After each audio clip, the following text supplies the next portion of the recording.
কুল্লু উম্মতি ইয়াদখুলুনাল জান্নাতা ইল্লা মান আবা, আমার সব উম্মত জান্নাতে প্রবেশ করবে আবা উম্মত ছাড়া। প্রশ্ন করা হলো, ইয়া রাসূলুল্লাহ, আবা উম্মত কারা?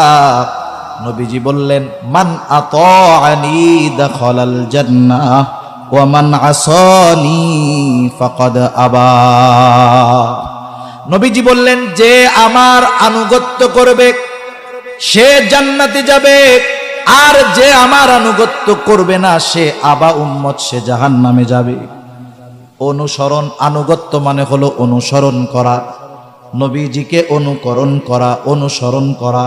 তার মানে জান্নাতে যদি যাইতে হয়, নবীর সাথে যদি থাকতে হয়, নবীকে ভালোবাসার প্রমাণ যদি দিতে হয়, তাহলে সুন্নতকে মোহাব্বতের সাথে অনুসরণ করতে হবে।